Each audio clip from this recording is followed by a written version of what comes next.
Lingua Brutalica is a podcast that uses ethnographic interviews to study language use in the extreme metal community. We are studying a music scene known for its love of themes and topics generally considered offensive, and it is likely that some episodes will touch on topics or opinions some listeners may find tasteless or ethically problematic.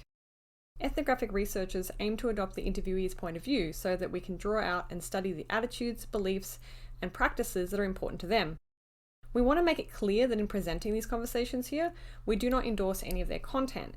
Our aim is to explore the thought processes behind language use in this long-running, international, and yet understudied scene.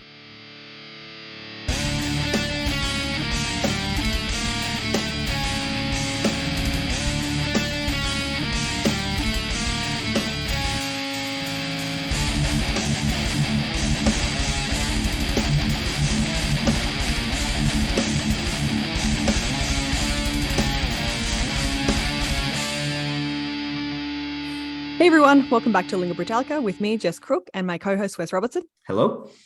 With us today is Vincent Tweten of Phobophilic from North Dakota in the US. Howdy. How's it going? Great. Thanks for being with us. Yeah, good. Oh yeah, absolutely. My pleasure. So we'll just start as we normally do by kind of asking you, how would you describe Phobophilic's music to someone that hadn't heard it before? Kind of what genre would you say it falls under and why? Yeah, for sure. I would say we play death metal music. We tend to really be inspired by a lot of like the standard like Finnish bands, but also like some of the great like American classic death metal bands like Death and Cynic, and just trying to play good music that pushes boundaries that we have fun playing. Yeah. Nice. And so what got you into the style to begin with? Yeah. Honestly, I grew up kind of going to this like Christian private school that I didn't have a lot of choice in going into, and I kind of came across metal music because I was just a little shit and I wanted to just be the edgy kid that pissed my teachers off. So I kind of just fell in love with metal and like punk and hardcore and just whatever kind of counterculture things I could get my hands on. And yeah, it just really resonated with me from a young age. How did you find your first metal releases? Like they weren't being traded on the school or anything like that, were they? Kind of, actually. I mean, there was one student that in particular, he was also just had fun making waves. So he just kind of put me onto bands. Like I kind of started out just like listening to bands my older brother listened to. He's like 5 or 6 years older than me, and he would always be listening to like, you know, like System of a Down or just kind of like pretty straightforward, like mainstreamed metal rock music. And then from there, it was like a pretty natural progression getting into the more extreme things and kind of experimenting with that. Right. And was there anything that like lyrically kind of defined your idea of what makes like for good metal lyrics, or I suppose what makes lyrics metal at all? Honestly, it's funny because it's not really like it's always been kind of like a secondary thing to me, like a fun little extra layer that you need to dive into in the music. Like a lot of the stuff, like with extreme music in general, oftentimes you're like, wow, I have no fucking clue what they're saying. And so then you need to kind of dive into it. And if you care to know what they're saying, then you get that extra layer, which just gives it more depth. And I really appreciate that about like metal lyrics. What was the first band that kind of gave you that feeling of, oh, okay, if I dive into this, there is something of value? That's a great question. I mean, probably like a pretty standard answer, like stuff like Rage Against the Machine, and just really like stuff that is very lyrically centered. For that would kind of catch me. Like otherwise, there's plenty of things that I had listened to that I never really paid attention to what the lyrics were. It was always the instruments that really drove me. Like being the drummer in the band, like that's definitely like the thing that I look at the most But that being said, if there's something lyrically that I don't like, it really like turns me off from a band. Like I don't care how good they are. I don't care what like crazy instrumentation they can do. Like if I don't like what they're about, I'm not going to listen to it. There's enough great bands. I get to be picky. Mm. And, we've talked to a couple of drummers who are also lyricists on this podcast, but I think it's always interesting to ask if you think that, your perspective on lyrics is shaped by the fact that, you are yourself a drummer.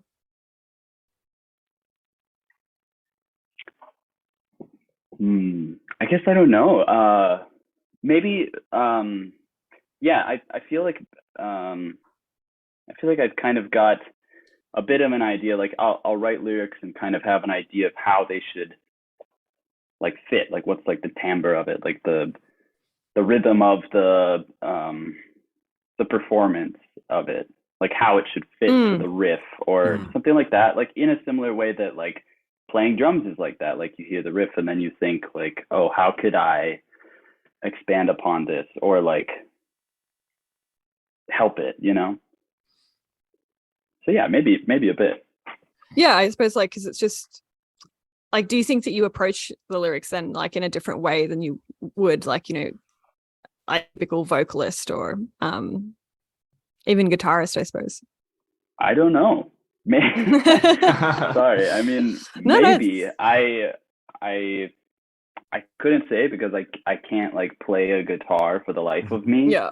Much as I've tried.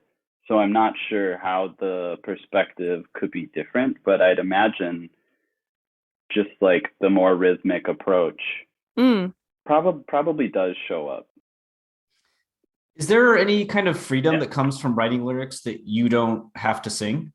Probably, yeah. Because if I see these bands that have drummers who are also the vocalists. Like right off the top of my head, you can think Tumult and like just I'm blanking on others. That's the one that really sticks out to me. That's the first time I saw like a video of them play, I was like, what the fuck? Like that guy's doing the vocals. Like he's playing like this crazy shit and he's also the vocalist. Like fuck that. I could never do that. So I guess it is nice thinking about I can go as crazy as I want with the drums and I don't need to think about, oh, I need to do lyrics here or how should I whatever. But at the same time, when we're like, I would say it's also not totally on me. It's definitely a group effort with how the lyrics line up. Like we'll kind of all get together and work on that, spacing it out, making sure there's not like too much going on, cutting any lines if they need to be. I always try and write the lyrics so that I could add more, like if I wanted to, or I could take away if we wanted to. Like if there's too much going on, there's too much involved like musically, and you want those parts to kind of shine on their own, you kind of could take the lyrics back and just, I don't know, hit like an or like a whatever, some kind of thing like that. Yeah. So does that mean then like what's the process then of like editing, right? Because you said it's kind of a collaborative effort. So I presume then like you develop the initial like draft, if you like, of the lyrics, and then do you like come together to kind of edit it down like you said, or what's that process like? Yeah, definitely. And I mean, I should say too, like, so Aaron and I, he's the front man, he plays guitar and does the singing. We very much like collaborate on it. Like we kind of like trade releases. Like for instance, this album is like all songs lyrically that I wrote, but and we kind of go back and forth like that. So the next one is going to be like him, So we'll kind of like collaborate on it, and obviously he knows best too, like what is too much or what needs more. Like if he has to do a lot of involved guitar work and is like, Vinny, this is too much. Like maybe you should, let's take this line out. Then we kind of come to it like that. And also the other members of the band, Josh and Christian, have a really good ear for that kind of thing. And so, yeah, we've had, especially for this album, we had so much time to work on it. There's the whole COVID thing. I don't know if you guys heard about that. It's made some local news. Yeah. Yeah. But that really like gave us, silver lining, gave us a little bit of more time to just spend on figuring out a good process for songwriting, like demoing things out and cutting where things needed to be cut, that sort of deal. So with your process of both, growing up listening to metal and now writing metal lyrics, do you think there is something like that can be defined as metal lyrics? Do you think they have a flavor or a sense to them that differentiates them from the lyrics in other genres? Yeah, I would say so. Hard to exactly place my finger on what it is. I would maybe say it's just, especially like specifically within the underground like metal scene, I think that they're just not afraid to touch on extreme topics and to more or less success with how they are tactful with those things. I'm not a huge fan of the really like just kind of the less tasteful, gory stuff. Like, don't get me wrong, like I love a slasher film and like whatnot. I think it's important like how you portray those things though. I like when a band can really talk about just like very brutal things, because life is brutal, but I think art should portray that, but there's definitely a fine line between you're like portraying a character or you're using your platform to like push violence against like women or minorities. Like, that's not okay. Yeah. Tricky to say exactly when it's okay and isn't, but yeah, I don't know. It's interesting you say that, because it's kind of an ongoing conversation that we've been having on this podcast, right? It's like, where is that line? Yeah. And, how do you define it? And I wonder, like, something that we've kind of come back to is like to what extent it can be like tied to like the real world. And this is something that we talked about with Kyle from Undeath, right? Because he was kind of saying that like a lot of the stuff that he writes about isn't like real world context, And so, it's like, what's your take on that? No, and I definitely like respect that take. And especially if people are writing about extreme, like brutal things, it's definitely easier for me as like a listener to consume it in a way where I know it's removed from the like content, like I know Kyle, he's a sweetheart. I know that he's not I know that like him and Alex aren't out like killing people like they're angels, but it's definitely like, at the same time, I think it is like an important subject matter, because it is such a like cathartic, like visceral type of music. Like, you absolutely have to touch on things that other genres can't and won't, like I think that it's important to like dive into those things, but again, it's just kind of the how that's more important to me, or like What about the opposite? Like, what if you have this really brutal, awesome music, but the lyrics are about like frolicking in a field or butterflies or stuff like that? Does that fly, or would that also kind of damage the impact of the song for you? That honestly, that's hilarious.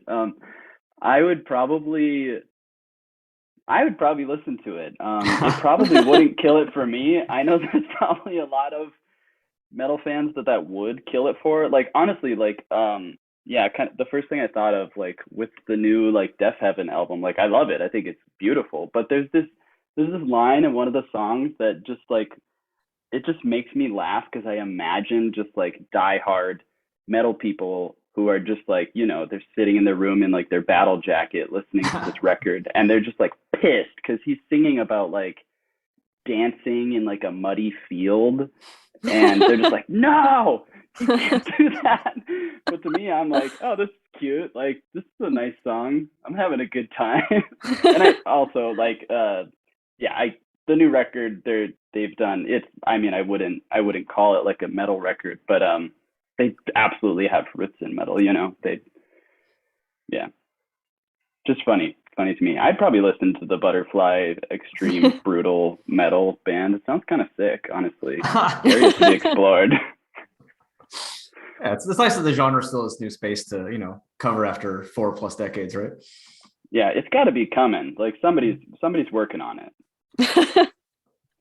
I hope so.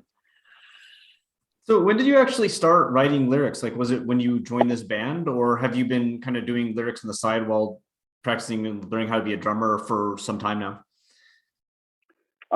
Yeah, that one definitely. So just kind of, I've been like Josh Christian and I in the band in particular have been playing together for a long while, and in like all of our previous bands, I have wanted to be the lyricist. Like it's something that I've always wanted to do, and it's been like I really like expressing myself in that way. It's much easier for me to like write things down than it is for me to just like say them in a moment.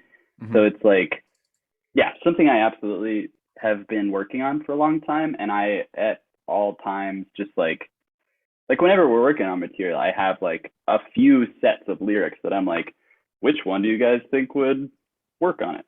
Like it's definitely a process where I try and take something that I've already written and fit it to a song, like kind of tailor it to the song, like change words and edit it down and blah, blah, blah, So yeah, been working on it for a little bit. So did it kind of happen naturally? Like, were you just sitting around being like, hey guys, I'd like to write the lyrics for this? It definitely came about because I just like expressed an interest in doing it early on in the band. And Aaron, as the vocalist, was like gracious enough to let me have a hand in it. And like I said earlier, we kind of like trade off releases. So nice to be able to do. Yeah. And so how do you feel about your relationship to your lyrics? Because as you might know, a lot of research has kind of suggested that metal tends to take a distance from its lyrics. So just kind of labeling them as like simple entertainment, nothing to be taken seriously. And this is obviously partly in response to the kind of like brutal content that we were talking about earlier. But we're wondering if that's something that you align with, like, as you approach your own lyric writing. I would say more and more it's been the case that no, at least for myself, I really like this whole new album, Enveloping Absurdity, is very much like just like it's like my worldview through the lens of like a lot of readings that I really like. Like there's a lot of just like kind of French existentialist philosophy like Sartre and Camus that I really love and that have like helped me a lot in life. So I definitely want Phobophilic to be a band that the message is very much like real life, real things, and I am trying to connect with people if they care to read the lyrics. I would say it hasn't always been the case. Like when we first started, it was definitely more like kind of Lovecraftian, just like fantastical whatever, like just like some cosmic horror stuff, but I would like to shed that with this release and really much expand on the Phobophilic universe, which is just real life, because I'm very much of the I very much think that the real world holds enough horror and beauty that we can just talk about real things and make it death metal pretty easily. Yeah. It actually links to the kind of the first question we had about your lyrics in specific, which is over the last few interviews we've been going on to Encyclopedia Metallum and using, asking people how they feel about the way their band's described. And your band's described as death metal, which is kind of a boring question, but your lyrics are described as, quote, Lovecraftian horror / philosophical absurdism / existentialism / human consciousness. We've certainly recognized some of these themes, and you mentioned some of them, but I guess, how do you feel about that as a general wrap up of Phobophilic's lyrical thematics? Yeah, I mean, honestly, I'd say that pretty nails it. And it even shows like, that's funny, just in the explanation, it shows the evolution of what we've been doing, which is, yeah, just, it started as Lovecraftian stuff, which, I mean, on its own is very like, yeah, you can substitute a lot of the fantastical things in those stories and just see that it is just like some guy who is very scared of the world around him writing about shit. And yeah, I mean, maybe now with this record, I'd maybe take the Lovecraft out of it, but yeah, no problem with the rest of it. There is kind of a horror framing though that remains. Like if you look into your lyrics, there's obviously some meanings and themes, but there is kind of, you know, discussions of abysses and darkness that I guess if you just kind of went at face value could be there, right? Do you try to make the lyrics a little kind of creepy? Yeah, and I mean, mostly probably just because like I very much still want it to fit the feeling of the actual music. And I wouldn't say like most of the time our music is really like cheery, you know. So I think there absolutely are like light moments and like lots of relief in like certain melodic sections, especially on the new album, but for the most part, yeah, it is dark, but I think that dark things are worth exploring and very much important to think and feel, not in a way that you're like punishing yourself or getting comfortable in them, but I think that they're important just on their own as part of the human experience. So in an interview with Metal Injection, you did mention that your new album, Enveloping Absurdity, is about recognizing the separation of what we want the human experience to be and what it truly is, which, you know, ties in what we've just been discussing. Is there any difficulty in kind of like trying to get such a, I suppose it is like a theme that I think people recognize, but I wonder, like, is it difficult though to work that into, like, you know, as you said, music that is like quite dark and does like focus on these ideas of like existentialism and absurdism? I don't know. I guess I wouldn't say that it is difficult. It definitely feels like natural for me to write about that sort of a thing. And it's like a lot of what I'm interested in, just like reading wise and whatnot. And I think it goes pretty hand in hand because I also don't want the message of the album or just like the music in general to just be like a fucking downer, you know? I don't want people to listen to it and be like, well, fuck, like what's the point, you know? Yeah. I definitely hope there is, for me in the lyrics, I wanted to impress that life is absolutely worth living and that there's like a triumphant overcoming aspects to it, but I also like, I don't expect that everybody will get that from it, and that's fine. Like, you know, they can get whatever they need to get from it. I think that there's a hopeful note to it, but we'll see what people decide, you know. Was that difficult at all? Because like I interviewed a Japanese death metal singer a while back, and they wanted their music to give a positive impact in the way they like said, like, you know, you watch a horror movie and it's scary, but you leave feeling good, and that. But he said that he found it really difficult to write lyrics that were hopeful. Like it took him like 4 albums before he felt comfortable even trying it, and he even said there was a little bit of backlash, like having a song that had kind of hope at the end. Is that anything you encountered, or were you just like, nah, it's fine? I mean, I don't know. Well, it feels kind of natural to do it because I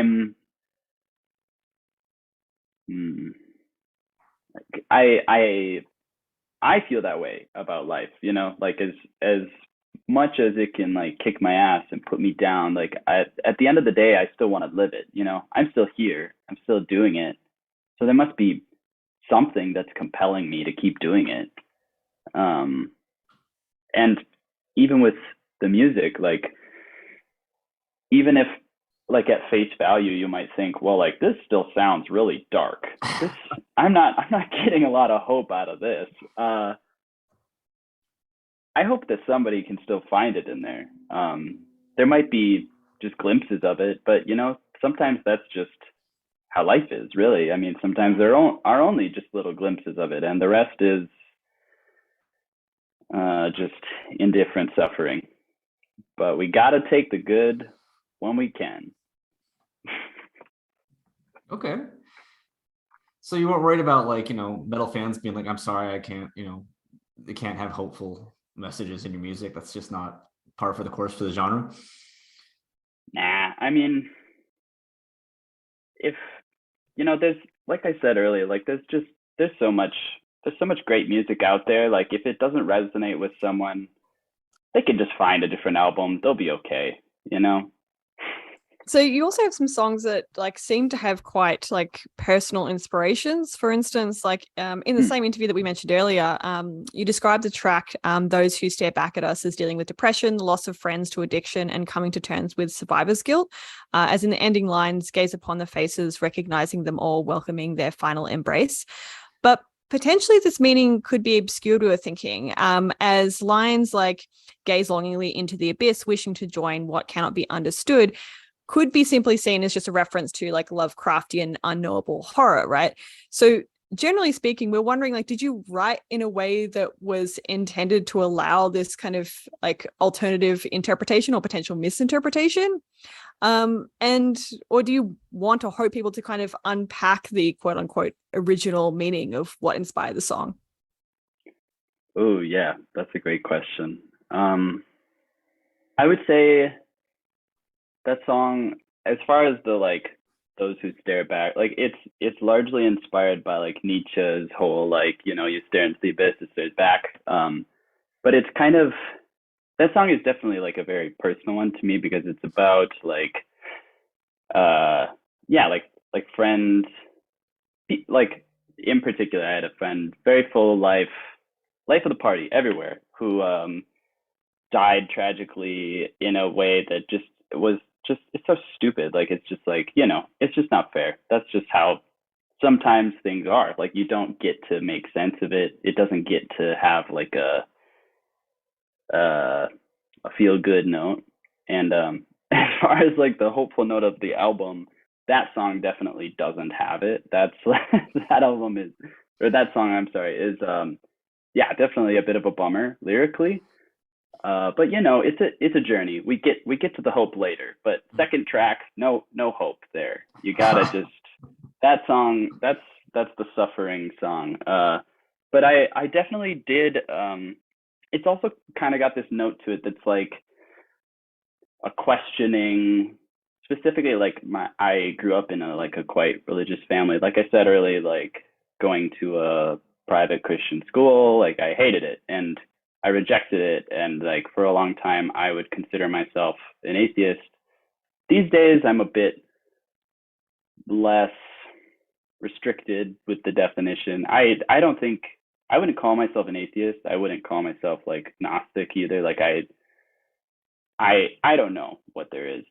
I've come to a decision. Well, maybe not even a decision, but I've made the realization that really anybody positing that they know more about the beyond is really like either has a motive or they just need that. They need it to make sense of the suffering, but I don't need it. So I don't know what there is afterwards. And that this song in particular is kind of like, well, if there's something else, like, that's comforting. If there isn't, sometimes I might feel guilty that I'm like depressed and living this life where I'm feeling like down and like I can't appreciate it, when I know this person who died, who was so full of life, like, didn't mean to die, and now they're just gone, and I'm here just like moping about it. It's just, that's definitely the survivor's guilt element of it. Yeah, it's a tough one. So you mentioned, that you used to have a bit more of a Lovecraftian framing, but we kind of thought in reading the lyrics to both your EP and the latest album that this kind of human approach was something we read into it. Like we definitely felt that there was a bit of kind of, personal approach there. But the EP did seem to be a bit more story driven, exploring kind of what seems to be a post-apocalyptic world.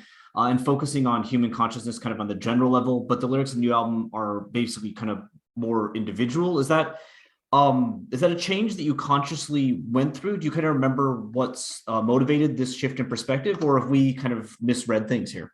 Oh yeah, I mean, no, I don't think you misread them. As far as the EP goes, that was definitely, we were just trying to write definitely a bit more story driven. I don't think that the songs thematically they work together. They're talking about like kind of cosmic horror stuff, but as far as like telling a continuous story or like a laying out a groundwork of thought, like I feel like the album, I definitely had that in mind much more. For the EP, like I wrote the lyrics for the first song, that was Swallow the Sun, and then Aaron wrote the lyrics for the rest of it. So it's definitely thematically similar, but the album is definitely intended to be like you listen to it start to end, you read it start to end, and hopefully by the end we've done a good job of marrying it together and making it feel cohesive in some way. Yeah, that Do you makes think sense. you two have influenced each other's writing styles? Like, do you try to write a bit like him, and does he try to write a bit like you, so that it comes off as a singular sort of style, even if I unconsciously? think, right, no, and I mean, maybe not, but I think that we are interested in a lot of the same things, like around the time and before the EP, like, you know, like I was heavily reading like Lovecraft stuff and just like horror books in general, and I would like, you know, I would like turn Aaron onto it, or we would like we'd be into similar things. Like he'd watch a horror movie and be like, "Oh, you need to watch this," and then we'd kind of be like, "Oh, that was really cool. Like let's like write a song about it or something," you know. So not quite a conscious decision, but just being that outside of being bandmates, we're all very close friends. There's definitely a lot of overlap in what the medias that we like consume. Well, to link this in with more specific choices, one of the things that kind of surprised us is that despite some songs having like a personal origin, as we've just discussed, you have only once used the first person pronoun I in your lyrics. There are some uses of my and me, as in now a fragment of time beyond my grasp, or succeeding in annihilating myself. There is no me on this level. But my surroundings change while I remain motionless from nauseating despair is the only time that you reference an I. Is there a reason that you've avoided this perspective in your lyrics? So like, is this a conscious choice for you? Yeah, definitely. You know, it's kind of like that thing where you play like a Zelda game and you never hear Link like talk. And maybe you just have an easier time of relating yourself to them because it doesn't feel like they're telling you their story. It's like it's you. So I guess I've tried to stay away from using like the first person imagery. But in Nauseating Despair, it's definitely intentional because that is like hugely influenced by the book Nausea by Jean-Paul Sartre. That is like, yeah, you're making this huge like painful realization, and it's like a very personal thing. So I felt that using I there was appropriate. So you do remember you do remember that specific I? No, but but it makes sense.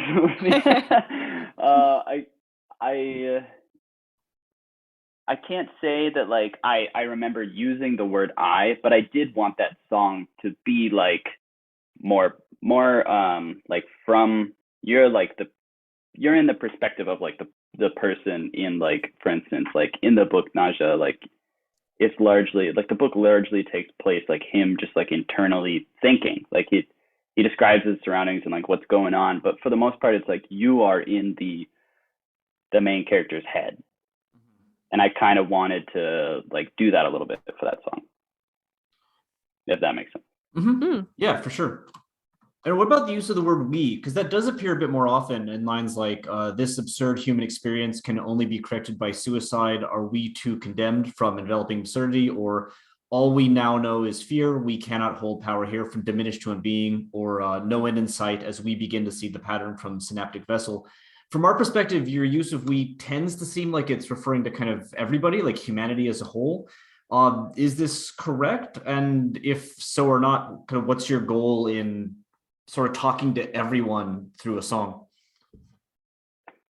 Yeah, absolutely. I definitely more of a fan of, not that I think that humanity is going to listen to this album, because they will not, but I definitely, it's easier for me to talk with these kind of more big picture ideas. It's easier to talk about them in the sense of like how they work with humanity, rather than just like on an individual level. Like a lot of these kind of bigger idea things, I think, yeah, are more applicable on like a bigger scale, if that makes sense. Yeah. So is this the same with like lines like not feeling the steps this body has taken, where you're talking about yourself? At least that's what we assume, like this body is referring to the speaker's body, but you don't actually say my body, right? So for references to the self. Is this like some effect that you're trying to create? Like, is that the same kind of idea? Oh yeah, definitely. I like, kind of like I said earlier, I really like do consciously try to stay away from using like first person language, because when you say like this body has taken, you kind of already feel like you're a little removed from it.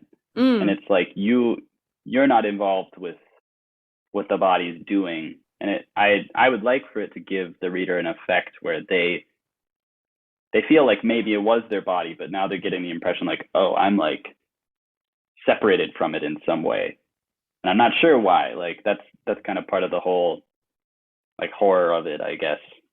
It's interesting you say that, because when I read this body, like I was kind of thinking as in like the generic human form. So yeah, like it's interesting to hear you say that, like it's also like another form of kind of disconnection between like the speaker and, you know, their body, I guess. Yeah. The Zelda link kind of fits there too, right? Like the body on the screen that isn't yours, but it is. Kind of thing. Yeah, true. I don't know.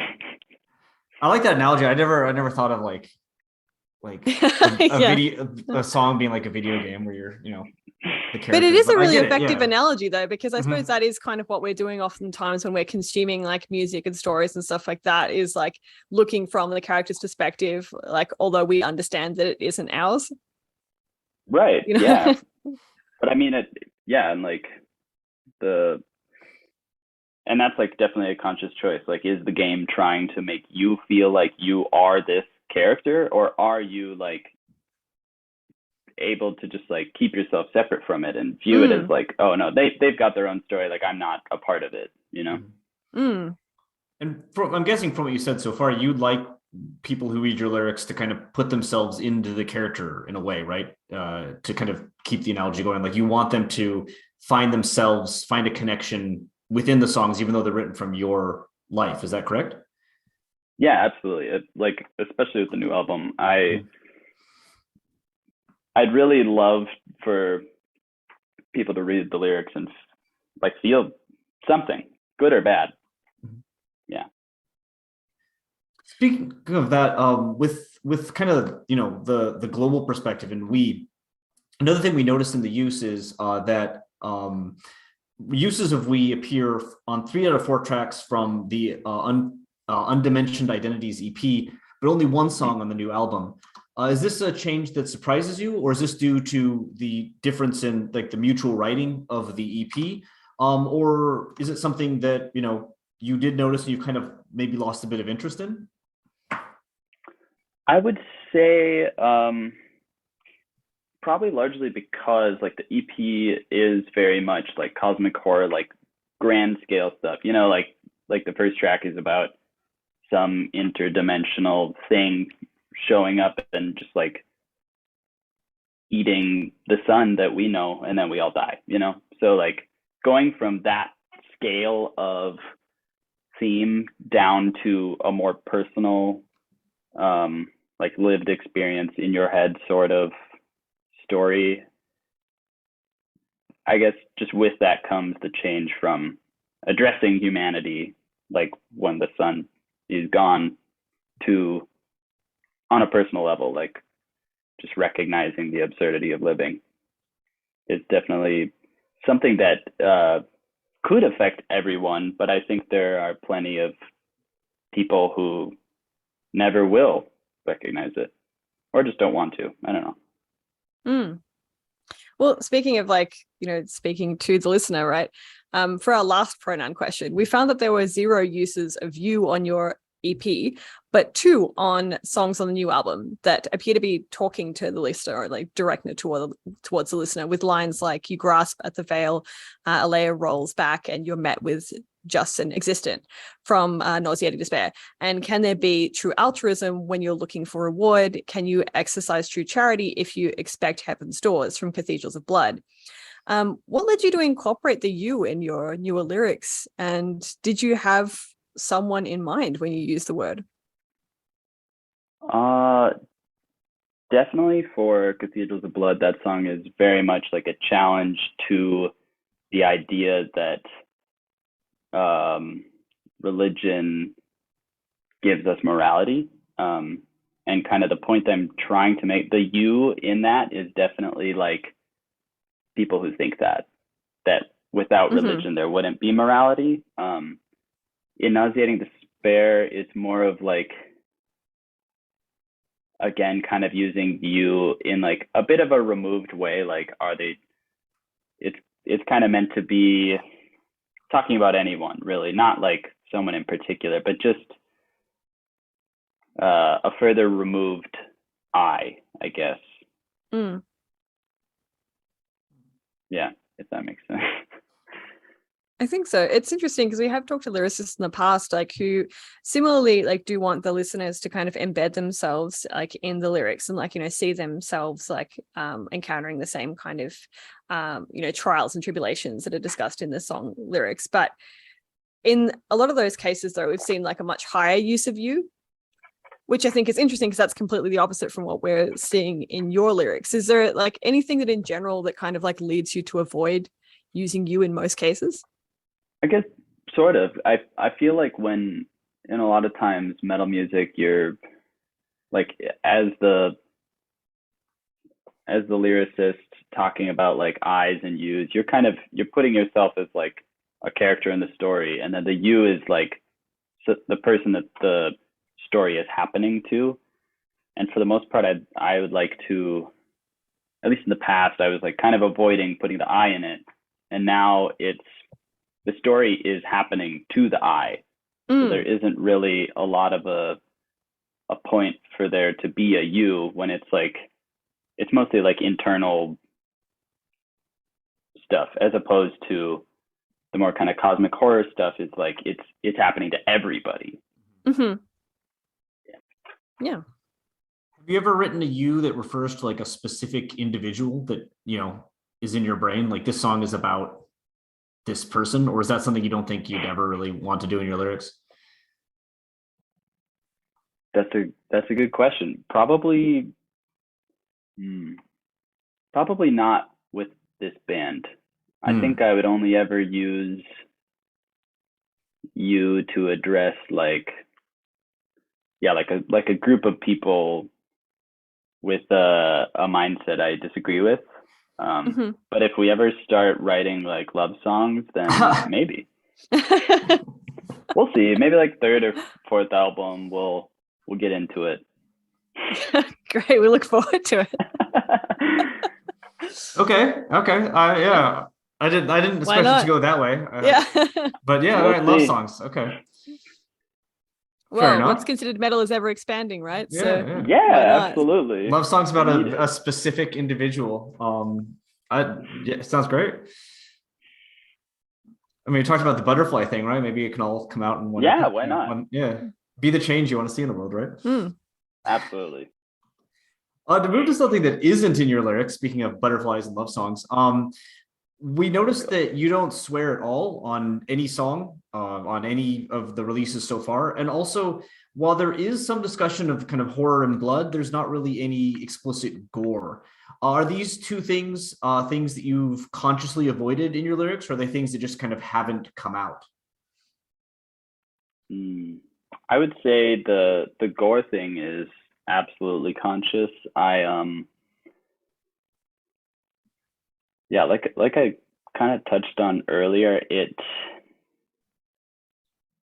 I'm just not super into it for this, you know. Like in general, I really don't like kind of the poo poo pee poo pee pee like death metal. It really does not do it for me. I don't know. I can't get into it. It's a new description. I've never like literally, even if it's like even if it's like the album art is like some like body that's decomposing and there's like, it looks like there's like crap or something. Like I hate it. I won't listen to the album. I just won't. I don't care how good it is. Like, again, there's just enough great metal albums. I don't need to. And like, as far as like lyrical content goes, I'm not of the mindset that every band needs to, like, metal has to be serious. No jokes. Like, I don't care. Do what you want, but just expect that you won't satisfy all of your audience one way or another. You know, you kind of gotta pick what you'd like to do, and it's not what I set out to do when I'm writing lyrics. Like, I would like to connect with people on a level where they can listen to it and be like, oh yeah, I too have depression, or oh yeah, I too realize that like the earth is dying for a livable ecosystem for human beings, and let's just like, yeah, there's plenty to talk about. That's a bummer. There's plenty to work on from there. I don't feel the need to be like, yeah, I stabbed this hooker and she's in my freezer. It doesn't work for me. I don't like it. Yeah, fair cop. Yeah. Do you have jokes in your lyrics though? You mentioned, you know, that you're not against it. We didn't see any. Are there jokes hiding in Phobophilic's lyrics? That's I don't know, honestly. I will say I haven't consciously put any jokes in there. Maybe someone could find one, but maybe you could say that the human experience is a joke. I don't know. So dark jokes, yes. But yeah, just, you know, the kind of like real world. Yeah, not really, I guess. Yeah. Well, I mentioned at the beginning, like your lyrical themes have been described as absurdism. Do you find what you write? I don't know how to define absurdism really. It's a tricky concept. But like, is absurdism funny? Are your lyrics like, absurd in your mind? I mean, I would say music in general is like absurd. Here we are just spending all this time crafting these skills and honing these abilities just to put it on a piece of wax for people to listen to a few times, spending all this time when it's like, really, what's the point? You know, that's absolutely absurd. Okay. And just I like the existentialist umbrella a bit more. There's definitely a Venn diagram that looks a lot like a circle between the two, but absurdism is a bit more like almost closer to nihilism, where it's like life is it's just meaningless. And I, to an extent, agree. Like, yes, I think intrinsically, like, life is meaningless. Like, there's nothing innate in the meaning. Like, you're not born with a meaning. Like, all of a sudden, I know what I should do. It's laid out before me. But I think meaning is definitely just what you decide it to be. So that's kind of where the two differentiate. Absurdism is very much like no meaning, who cares? And existentialism is more like, no meaning, I care. Okay. Yeah. All right. That's a great summary. Yeah. If that made any sense, yeah. No, No, 100%. it does. Makes complete sense. Cool. And that means that everything's kind of funny, right? In a way. Yeah, absolutely. That should be like we could snip that as like a little crash course philosophy. Yeah, There we go. 100%, yeah. Philosophy 101. 101. Perfect. Well, yeah, that was a very like simple definition, but using very like simple language. But I think that ties in very well to the next question we're going to ask about your language use, which is like about this kind of back and forth that we noticed throughout your writing between really large and sometimes quite obscure words and shorter, more straightforward or commonplace vocabulary. So, for instance, there's quite a contrast between your band's name, Phobophilic, song titles like Subterranean Miscreation and Enantiodromia, and lyrics like Monotonous Assemblies of Occurrences. And then, song names on the other end of the spectrum, like Those Which Stare Back, or lyrics like We Seek Refuge from the Pillars of Smoke, the Fields of Fire, and the Desolate Landscape. So how do you decide, like, how to apply, relatively obscure, difficult vocabulary versus, more commonplace words? That's a great question. Honestly, it kind of depends. I'm definitely never like trying to think of a song name and then I'm like, oh, what's like a cooler word for this? I should like look up the synonyms or whatever, sometimes it's like I will just come across the word, like for instance, enantiodromia. I think I'm forgetting whose it was, but there was an art installation that I saw years ago in town here that I think there was a piece called Enantiodromia, and it just like really stuck with me where I was like, wow, that is a cool word. I need to look that up. And then I looked it up and I was like, wow, that's like a really cool word. Like I need to file this and like someday I'm going to write a song about it. And then here we are. I finally did. And it's the first track on the album. And yeah, so sometimes it's definitely like a conscious, like that is a song name. I should remember that. Or it's like, oh, the song is pretty much done. Like what should I name it? And then it kind of just comes out that way. Well, that is something that we noticed actually, is like that some of the most difficult words that you use, like such as enantiodromia, synaptic, and individuation, are in the titles of songs. And of course, your band name, if we use that example. And, there are even cases of contrast, like the lines from within the process begins again unfolding as it has connecting start to end that begin enantiodromia, that are, these are fairly simple lyrics, and individuation has no lyrics. So is this something that, you generally tend to do, is like, use the more difficult vocabulary for song titles and keep the lyrics like relatively straightforward? Honestly, that I can't say that is like a conscious decision. As far as like writing lyrics go, I usually try and just make sure I can like get my point across, and that it's not that I'm not like just kind of trying to embellish it for the sake of embellishing it. Whatever like is effective and like can carry the point. Like maybe there's a word where someone's like, well, I'm not sure what that is, but I'm going to look it up. And then they're like, oh, that's cool. Like that makes sense in the context. And if it can achieve that better than a more simple word, then great. I'll use it for that. But it's never like, oh, what's like another word for dying? What's like way cooler that I could use. So you're not cracking open this thesaurus is what you're telling us. Yeah. Hey, sometimes you gotta, but yeah, I can't say that like when I'm writing lyrics, I'm doing that. But for a song title, I definitely like put some care into that and try to make sure it's like the coolest possible word I could use, you know? So do you think for song titles then, like the thinking is different than lyrics themselves? Like, is there a desire with a song title to have kind of a, bam, like an impact that maybe you don't need when you're writing the actual story?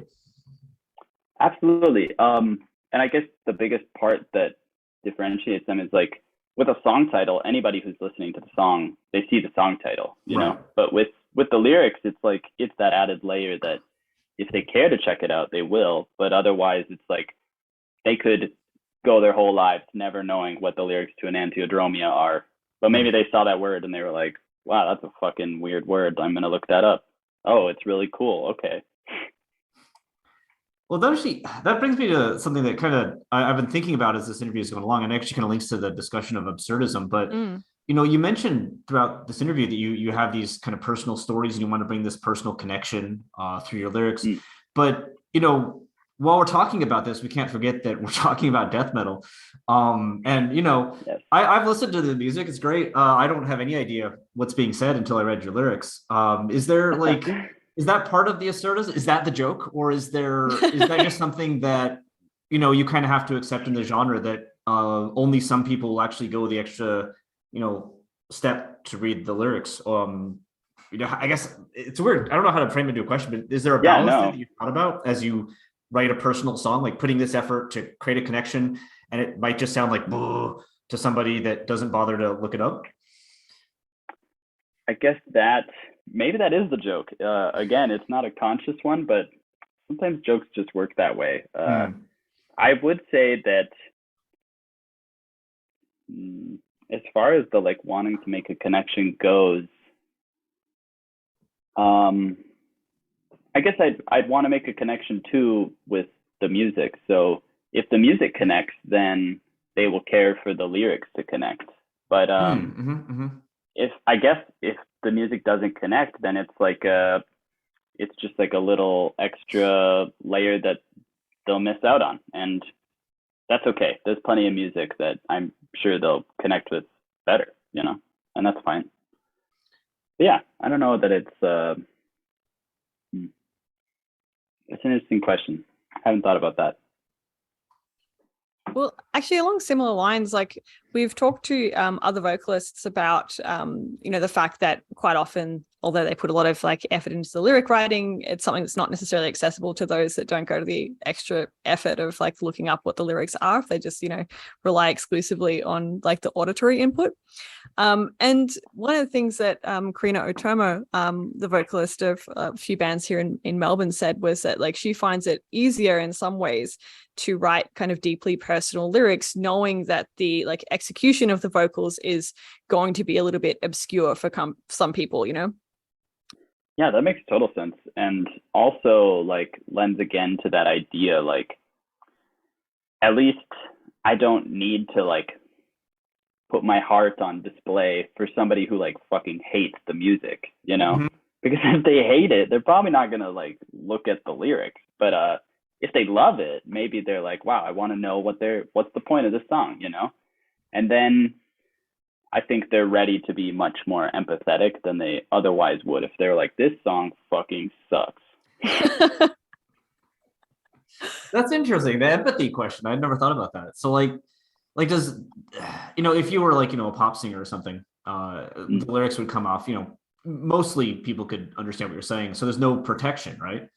Does metal provide like, I guess, a way to be personal, but only if people either, I guess, love or I suppose hate you enough to look up the, like if they've done the work, are you more okay with them accessing your personal history and feelings, I suppose? I think so. And I think that that's like what underground metal is. And all the people that I've like met and interacted with, be it online or at gigs, like within like the death metal community in particular, have been just like fucking awesome and like total sweethearts that yeah, I've had people like message me on Instagram and be like, oh, I love the song. I can't find the lyrics. Like, will you send me them? And then I like send them, and then they're like, damn, dude, like I've been going through a similar thing. Like, thanks for sending me this. Like, it blah blah blah. Like, it's just so cool to hear shit like that and to connect with somebody who, you know, we're all going through this similar, absolutely batshit crazy life and trying to make sense of it and like connect whenever we can. And I think a lot of people are much more ready to just avoid it and not really think hard about what's happening in the world, and rather just be like, oh, I gotta get to work on time, and oh, gotta whatever, you know, just the day-to-day shit, you know. It's easy to, I don't know. I'm rambling. I think I got off that where the totally question makes was sense. going. Like, it's easy to distract yourself with those things, like those immediate kind of Totally. like needs, right? It's just to like get to work, do the work you have to do, go home, cook dinner, whatever it happens to be, right? To just Yeah, like kind of function in get through the day. society. Yeah.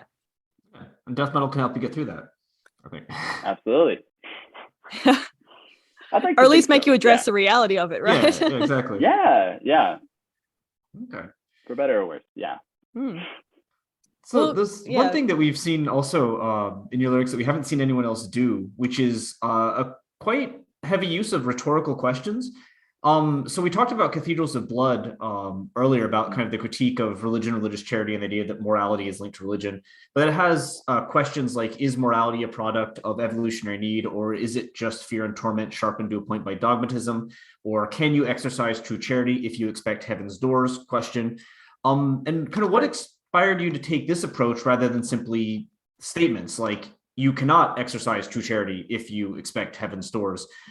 Is the impact of the framings different and kind of asking these questions? Are you asking them of the listener as well?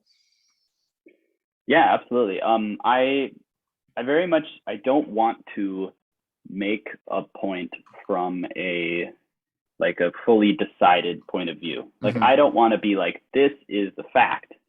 I would rather be like, can you do that? Should you think about it? Does it work that way? And then, you know, I've found through years of arguing with people on the internet that it often works best to it often works best to not strong arm an argument, not go into it and be like, I already know, but to rather be like, ask a question that you're not providing an answer for and see what their answer is. And then it's generally quite revealing. Like, not to throw my parents under the bus, but they're sweethearts, love them. But I remember very clearly, like, the first time my parents found like this book I was reading. It was some edgy, like, Richard Dawkins book about like the God delusion or something. You know, it's kind of a sick book. It's cool, but his approach is different than mine. That's okay. But at the time, it's what I needed. And so my parents found that book and they like confronted me about it. And my mom, like, bless her heart, asked me this question where she was like, so you think I'm just gonna like go on the ground and rot when I die and there's nothing? And I remember just like being in high school and being like, oh, that was like a really revealing question to ask me. Like, you're pretty much showing me how scared you are that there's nothing. Like, you're not presenting any argument like, this is why God's real, I know it, blah blah blah. Like, it's just like, oh, you're just scared. Okay, got it. Yeah, interesting. Is that approach you also take on other songs? Because you have like Enveloping Absurdity has a line of 3 questions in the series. Without inherent meaning, what point could there be for life? This absurd human experience, can it only be corrected by suicide? Are we too condemned to push our boulder endlessly up the mount just to watch it fall again? Was that similar, like kind of hoping the reader, or not the reader, the listener answers those questions for themselves, that kind of not pushing a meaning but opening it? Is because we never, I don't think, just we ever talked to anyone that asked a lot of questions? We have, but not in this way. So, for instance, Convent do ask a lot of questions like this, and we've interviewed them quite a while ago. But I suppose it's similar kind of focus though in their lyrics, kind of getting people to kind of question like their assumptions about how the world works. Cool. But Yeah, it's and relatively uncommon nonetheless, though. Like Yeah. it's not something that's come up a Sure. lot by any means. So No, like that's for both interesting. songs, I'm happy is to the hear that. motive the same though? Kind of like opening up the dialogue or causing people to rethink their beliefs? Absolutely. Especially because like the title track is the last song on the album, and my whole like point of it was I was just trying to take the theme of every song before it and find a way to kind of like put a little bow on it if I could. Yeah, so like the questions, there may be some of the similar questions asked in previous songs, and it's very much meant to be like, they're just kind of these philosophical questions that honestly, like I've like thought about a long time, and that I think are kind of integral to existentialism and to like rejecting religion. I think that they're questions that I've asked myself and that I would like other people to ask themselves. Not that I'm trying to. The whole suicide thing, very tricky. It's like Camus' biggest like philosophical question. His whole thing is like, oh, who cares what's real, what isn't real? Like these aren't philosophical questions I care to answer. Before we answer any of those, we have to first address like, is life worth living? And like, should we all just like kill ourselves? And his whole thing sounds so dark, but his whole thing is like, you're alive. Like you've already, whatever like meaning to life you're looking for, you've already found it. Like you make the conscious decision every day to still be alive. And like you have already decided life is worth living. And it's not just these like little benchmarks that you're working towards. It's like, it's the day to day, it's the small moments like that just make it worth living, if that makes sense. So I guess, yeah, the whole thing there, I just wanted to ask these questions that could inspire some thinking, I guess. Well, this links to another kind of interesting element of your lyrics, which is a sort of interweaving of styles or of themes. So you have two songs that have a series of three questions, as we said. So an Antiodromia ends with a line staring into the void, to be met with by those which stare back, which leads into the track, those which stare back. The two tracks which mention you are right next to each other. And then the song Surviving Obscurity refers to being born without reason and ends with the statement that accepting our fate brings meaning to this existence. We survive in obscurity, waiting to die by chance, before leading into a track called Enveloping Absurdity, and so on and so forth. So with links like these sort of running throughout the songs, is this just a kind of a natural product of a more kind of thematically driven album? Or are these links kind of intentional sorts of elements like, bonuses, Easter eggs for readers? Yeah, I guess kind of a little of both. Like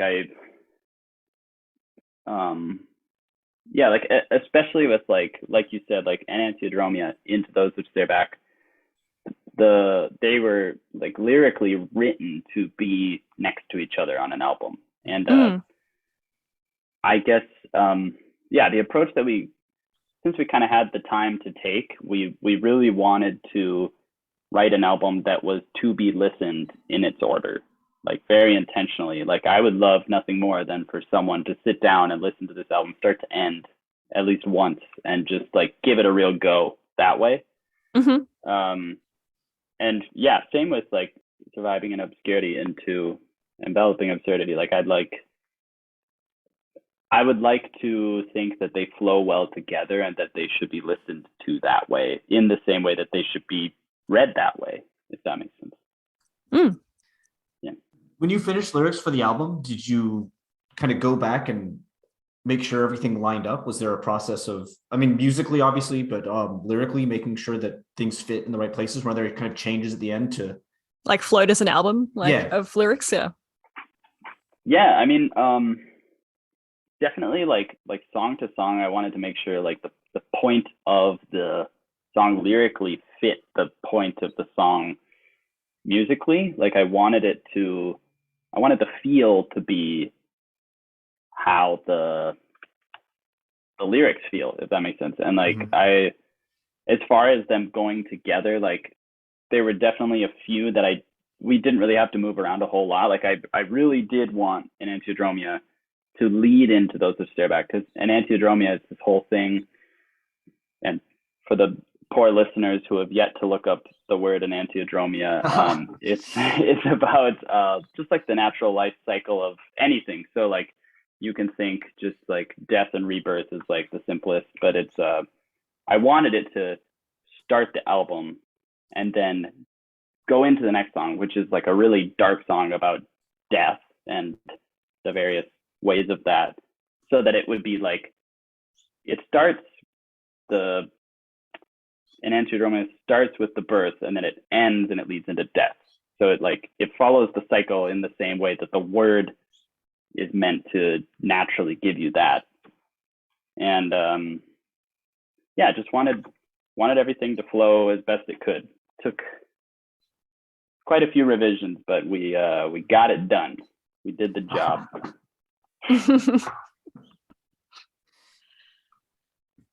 So yeah, I suppose one of our final questions is just, given what we've discussed, what would you say is the role of lyrics in Phobophilic's music, and perhaps in extreme metal more broadly?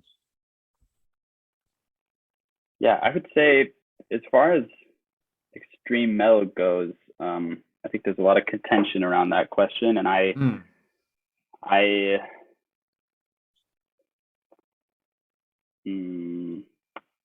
would say for me personally, I would maybe I'll start with the role in Phobophilic. It very much, I want to just embellish the music. I don't want to make a separate point with the lyrics. I want the lyrics and the music to fit, and for it to feel intentional, because it is. And for those who never get to the lyrics, that's okay. I hope the riffs and the rhythms speak for themselves and you have a good time. But if you care to check the lyrics, I hope it only adds more and doesn't subtract or confuse it. As far as like metal in general, I'm kind of the mentality that I feel like I don't really care what people want to write about. It might not be for me, but I'm not going to be like, that shouldn't be in metal, It's not up to me. It doesn't matter to me much. I just will stay away from it if I don't like it, Yeah, makes sense. And that's good enough for me. But great. What about given that it choose whether or not you listen to a band kind of based on it, what do you think kind of the role, more broadly speaking, of lyrics is in the genre? Like, is it clearly for you, it's not something that can be ignored as just an instrument, right? True. Yeah. I would say, ignorance is bliss. There might be bands that I listen to that I don't know what they're talking about, and I haven't dove there yet. And then as soon as I do, it might kill it for me. But until then, having a good time. But it absolutely is important to me. And I don't think that it needs to be important for everyone. I'm just kind of a weirdo, and I just feel strongly about that. And I would like for it to, just fit the music. And sometimes I can respect it that it fits the music, but it's not what I want it to be, and that's okay. But I think that it doesn't need to like really have meaning either. I can get into a band, like there's a band that I really like called City Hunter, that the guy, he's literally just like singing about like stalking and killing people, but it's like, it's so theatrical, and it's clear that he does not truly think and feel that way. Like, he's playing a character.